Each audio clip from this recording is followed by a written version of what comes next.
মেয়েদের Bru pluck করা হারাম, কিন্তু আমার সমস্যা হচ্ছে আমার ব্রু অনেক বেশি ঘন, এতে আমাকে দেখতে অনেক বাজে লাগে। এখন এই সমস্যার কারণে আমি অনেক হীনমন্যতায় ভুগছি, আমি কি ব্রু প্লাক করতে পারবো? অনেক মহিলা মাদ্রাসার মেয়েরা বলে যার পিতা মাতা তাদের খেদমত করা ফরজ, এ বিষয়ে কিছু বলুন প্লিজ। পরীক্ষা চলাকালীন জোহর আসর মাগরিবের নামাজগুলো আদায় করা সম্ভব হয় না, আমি কি একসাথে নামাজগুলো কাজা করে এশার ওয়াক্তে আদায় করতে পারবো? ছোট ভাই নিজের ইনকামে জায়গা কিনলে তাতে কি বড় ভাইয়েরও নাম দিতে হবে? এরপরে আপনি আয়েশা অ্যাড থেকে আপনি লিখেছেন, আমি একজন অনার্স পরীক্ষার্থী, পরীক্ষা চলাকালীন জোহর আসর মাগরিবের নামাজগুলো আদায় করা সম্ভব হয় না, আমি কি একসাথে নামাজগুলো কাজা করে এশার ওয়াক্তে আদায় করতে পারবো? বোন আয়েশা, আল্লাহ সুবহানাহু ওয়া তাআলা কোরআনে কারিমে বলেছেন, ইন্না সলাতা কানাত আলাল মুমিনিনা কিতাবাম মাওকুতা, নিশ্চয় নামাজ ইমানদারদের জন্য নির্দিষ্ট সময়ে পড়াটা ফরজ করা হয়েছে, বিধায় আপনি নির্দিষ্ট সময়ের মধ্যেই নামাজগুলো পড়তে হবে। আমাদের জীবন নিয়মানুবর্তিতা শেখায় সালাত, অতএব টাইমলি সালাত আদায় করা এটা আমাদের উপরে অপরিহার্য। আমাদের জীবনের যে কোনো পরিস্থিতিতে টাইমলি সালাতের কোনো বিকল্প নাই। টাইমলি সালাত না পড়ার বিষয়টি হতে পারে তখন যদি আপনি কখনো অতিরিক্ত ব্যস্ততার কারণে ভুলে যান, কিংবা কখনো ঘুমিয়ে পড়েছেন, বহু চেষ্টা করেও আপনি জাগতে পারেন নাই, আল্লাহ না করুক এরকম পরিস্থিতি হলে তখন সেটি হতে পারে। কিন্তু এছাড়া ঠান্ডা মাথায় আপনি পরীক্ষার জন্য বা অন্য কোনো ব্যস্ততার অজুহাতে জেনে শুনে আপনি ইচ্ছাকৃতভাবে নামাজ বিলম্ব করবেন এবং শেষে একসাথে কয়েক ওয়াক্ত পড়ে ফেলবেন, এর কোনো সুযোগ ইসলামে কোনো অবস্থাতে রাখা হয়নি। এখন প্রশ্ন হলো, তাহলে আমি কি করব? আপনার প্রশ্নের উত্তরে আমরা বলতে চাই যে প্রথমত পরীক্ষার হলে প্রবেশের আগে যদি কোনো সলাতের ওয়াক্ত হয়ে যায়, ধরা যাক যে আপনার পরীক্ষা দুপুর 1টা থেকে শুরু, তো 12টা থেকে 12টা সাড়ে 12টার দিকে জোহর ওয়াক্ত শুরু হয়, আপনি ঢোকার ঠিক আগ মুহূর্তে যে কোনো জায়গায় জোহরের নামাজটা পড়ে তারপর ঢুকেন। বের হওয়ার পর যদি আসরের ওয়াক্ত থাকে, সেরকম সুযোগ থাকে, তাহলে বের হয়ে আপনি সাথে সাথে আসর ওয়াক্ত পড়ানো, যদি ওয়াক্ত না থাকে তাহলে সেক্ষেত্রে আপনি পরীক্ষার হলেই অনুমতি নিয়ে শুধু ফরজটুকু পড়ে নেবেন এবং আপনার আপনার ওয়াশরুমের যে প্রয়োজনীয়তা আছে সেটার জন্য আপনি যেরকম ছুটি নেন, এটার জন্য সেরকম ছুটি নেবেন এবং কমপক্ষে ফরজ নামাজটুকু আপনি পড়বেন। কোনো অবস্থাতে একসাথে নামাজগুলো পড়বার আসলে কোনো সুযোগ নেই। আল মামুন, আপনি আমাদের ইউটিউব চ্যানেলে লিখেছেন, অনেক মহিলা মাদ্রাসার মেয়েরা বলে যার পিতা মাতা তার উপর তাদের খেদমত করা ফরজ, এ বিষয়ে কিছু বলুন প্লিজ। দেখুন, মহিলা মাদ্রাসার মেয়েরা মাসলা মাসাইল জানে, অতএব স্বামীর সঙ্গে মাসলা মাসাইল দিয়ে ফাঁক ফোকর বের করে সুবিধা নেওয়ার চেষ্টা করেন, এই প্রবণতা কোনো কোনো মেয়েদের মধ্যে আছে। আবার পুরুষরাও যে একই চেষ্টা করে না তাও নয়, যেখানে পুরুষদের সুযোগ আছে তারা সেই সুযোগ নেওয়ার চেষ্টা করে। আসলে আমরা দায়িত্ব সচেতন নই যতটা আমরা অধিকার সচেতন।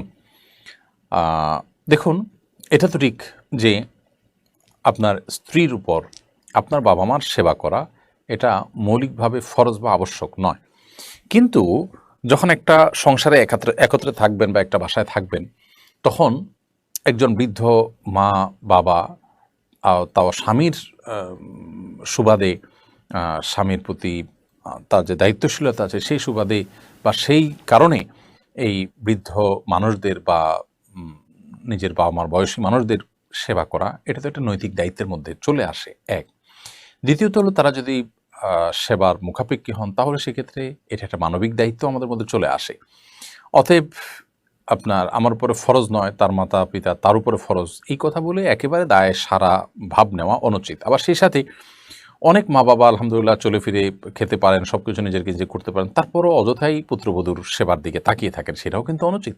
আবার ছেলেও অপ্রয়োজনে এটা আশা করেন, সেটা অনুচিত। অতএব মেয়ে তাদের যদি সেবার প্রয়োজন নাও হয়, তারপরও সিনিয়র হিসেবে বাবা মার বয়সী হিসেবে তাদেরকে শ্রদ্ধা করা, সম্মান করা, সাধ্য অনুযায়ী তাদের সেবা করা, যতটুকু পারা যায় ততটুকু করা তার কর্তব্য, কিন্তু নৈতিক কর্তব্য।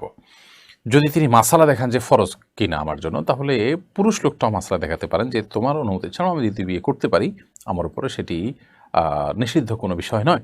তখন স্বামী যদি সেটি কার্যকর করতে চান, স্ত্রী তখন কি বলবেন? স্বামী স্ত্রীর মধ্যকার এই সম্পর্কটা, বোঝাপড়াটা আসলে মিউচুয়াল আন্ডারস্ট্যান্ডিংয়ের মাধ্যমে গড়ে তোলা দরকার। অতএব শুধুমাত্র মাসআলা দিয়েই পার পাওয়ার চেষ্টা করা উচিত নয়। মির্জা সানি, আপনি লিখেছেন, ছোট ভাই নিজের ইনকামে জায়গা কিনলে তাতে কি বড় ভাইয়েরও নাম দিতে হবে?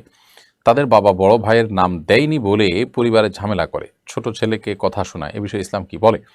ছোট ভাই নিজের ইনকামে জমি জমা কিনলে সেখানে বড় ভাইয়ের নাম দেওয়া জরুরি না। বাবা মা এগুলো বুঝতে চান না, অনেক সময় বাবা মাকে বোঝাতে হবে, প্রয়োজনে বিজ্ঞ প্রাজ্ঞ ওলামা ইকরামের সান্নিধ্যে নিয়ে যেতে হবে এবং তাদের মাধ্যমে তাদের কাউন্সেলিং করার চেষ্টা করতে হবে। তবে যদি এমন হয় যে বড় ভাইয়ের উপার্জনের টাকা দিয়ে ছোট ভাই নিজের পায়ে দাঁড়িয়েছেন এবং স্বাবলম্বী হয়েছেন, উপার্জনক্ষম হয়েছেন, তাহলে সেক্ষেত্রে এখন বড় ভাই যদি কোনো রকম কষ্টে থাকেন আর্থিকভাবে বা পিছিয়ে থাকেন, তাহলে ছোট ভাই নৈতিক দায়িত্ব তার আগের এহসানের বিনিময়ে এখন এহসান করা, সাধ্য অনুযায়ী তাকে সম্পদ করে দেওয়া ইত্যাদি ইত্যাদি, সেটা ভিন্ন বিষয়।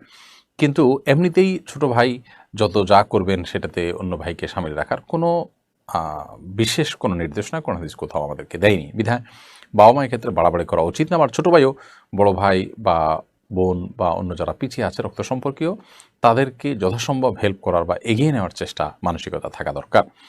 সারওয়াত আনবার আপনি এডি থেকে লিখেছেন, আমরা সবাই জানি মেয়েদের ব্রু প্লাক করা হারাম, কিন্তু আমার সমস্যা হচ্ছে আমার ব্রু অনেক বেশি ঘন, এতে আমাকে দেখতে অনেক বাজে লাগে। এখন এই সমস্যার কারণে আমি অনেক হীনমন্যতায় ভুগছি, আমি কি ব্রু প্লাক করতে পারবো? দেখুন, ব্রু প্লাক অনেক ওলামা ইকরামের মতে যদি আপনি সৃষ্টিতে বিকৃতি ঘটিয়েছেন এমনটি না হয়, মানে বোঝা যায় যে আপনি এখানে ব্যাপক বিকৃতি ঘটিয়েছেন অথবা ছেলেদের সাথে সাদৃশ্য হচ্ছে, এরকম যদি বোঝা না যায়, তাহলে সেক্ষেত্রে এটাকে অনেক লোক হালাল বলেছেন এই শর্ত সাপেক্ষে। তো আপনার এরকম পরিস্থিতিতে যে আপনি একটা বাজে পরিস্থিতির মধ্যে আছেন, দেখতে দেখা যাচ্ছে, তাহলে সেক্ষেত্রে এটা তো এক ধরনের ত্রুটি বলতে পারেন, রোগের মতো। অতএব সেই জায়গা থেকে প্লাগ করলে আপনি এই শর্ত মেনে, অর্থাৎ যাতে বিকৃতি বোঝা না যায়, ছেলের সাথে সাদৃশ্য না হয়, সেগুলো মেনে আপনি ইনশাআল্লাহ এটি করতে পারেন। ফুয়াদ আহমেদ রাফি লিখেছেন, বাংলাদেশ ব্যাংকের সহকারী পরিচালক পদে চাকরি করা হালাল হবে কি না?